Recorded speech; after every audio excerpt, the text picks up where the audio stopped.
अस्सलाम वालेकुम जी।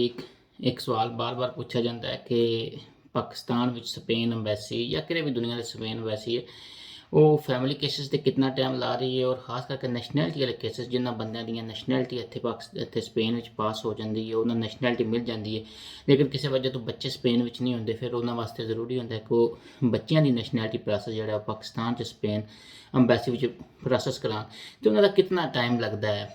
ਇਹ ਬਹੁਤ ਵੱਡੀ ਮਿੱਥ ਹੈ।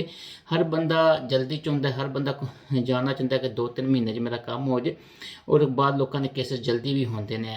ਇਹ ਗੱਲ ਹਮੇਸ਼ਾ ਯਾਦ ਰੱਖੋ ਕਿ ਕੋਈ ਬੰਦਾ, ਕੋਈ ਵਕੀਲ ਵੀ ਪ੍ਰਿਡਿਕਟ ਨਹੀਂ ਕਰ ਸਕਦਾ ਕਿ ਕਿੰਨਾ ਟਾਈਮ ਲੱਗੇਗਾ। ਇੱਕ ਅੰਦਾਜ਼ਾ ਦੱਸਿਆ ਜਾਂਦਾ ਹੈ ਔਰ ਅੰਦਾਜ਼ਾ ਵੀ ਉਸ ਬੇਸ 'ਤੇ ਦੱਸਿਆ ਜਾਂਦਾ ਹੈ ਕਿ ਜਿਹੜੇ ਕੇਸਿਸ ਨਿਕਲ ਕੇ ਆ ਰਹੇ ਹੁੰਦੇ ਨੇ।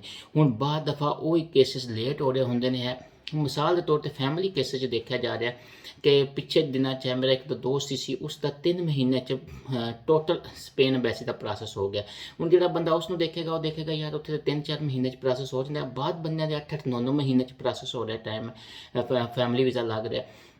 ਇਸੇ ਤਰ੍ਹਾਂ ਸਪੇਨ ਐਮਬੈਸੀ ਜਿਹੜੇ ਬੰਦੇ ਬੱਚਿਆਂ ਦੀ ਨੈਸ਼ਨੈਲਿਟੀ ਜਮ੍ਹਾਂ ਕਰਾਉਂਦੇ ਨੇ, ਉਹ ਵੀ ਬਾਰ-ਬਾਰ ਸਵਾਲ ਉੱਠਦਾ ਕਿੰਨਾ ਟਾਈਮ ਲੱਗਦਾ। ਨਾਰਮਲੀ 6 ਮਹੀਨੇ ਤੋਂ 1 ਸਾਲ ਟਾਈਮ ਹੁੰਦਾ ਇਹਨਾਂ ਦਾ ਨਾ ਮਿਨੀਮਮ। ਜਲਦੀ ਵੀ ਕਰ ਸਕਦੇ ਨੇ, ਹੈ ਉਹ ਲੇਟ ਵੀ ਕਰ ਸਕਦੇ ਨੇ, ਹੈ ਕਿਸੇ ਬੰਦੇ ਨੂੰ 6 ਮਹੀਨੇ 'ਚ ਲੱਭ ਜਾਂਦੇ। ਟਾਈਮ ਕਦੇ ਵੀ ਪ੍ਰੈਡਿਕਟ ਨਹੀਂ ਕੀਤਾ ਜਾਂਦਾ ਹੈ, ਕੇਸ ਟੂ ਕੇਸ ਹੁੰਦਾ ਹੈ। ਬਾਅਦ ਲੋਕਾਂ ਦੇ ਕੇਸ ਜਲਦੀ ਹੱਲ ਹੋ ਜਾਂਦੇ ਨੇ, ਬਾਅਦ ਲੋਕਾਂ ਦੇ ਕੇਸ ਲੇਟ ਹੱਲ ਹੁੰਦੇ ਨੇ। ਇਹ ਕੇਸ ਟੂ ਕੇਸ ਹੁੰਦਾ। ਇਸ ਗੱਲੇ ਪਰੇਸ਼ਾਨ ਹੋਣ ਦੀ ਜ਼ਰੂਰਤ ਨਹੀਂ ਹੈ। ਐਮਬੈਸੀ ਦੇ ਪ੍ਰੋਸੈਸ ਨੂੰ ਫਾਲੋ ਕਰੋ ਔਰ ਇਨਸ਼ਾਅੱਲਾ ਹਰ ਬੰਦਾ ਜਲਦੀ ਕੰਮ ਹੋਵੇਗਾ। ਜਜ਼ਾਕ ਅੱਲਾ।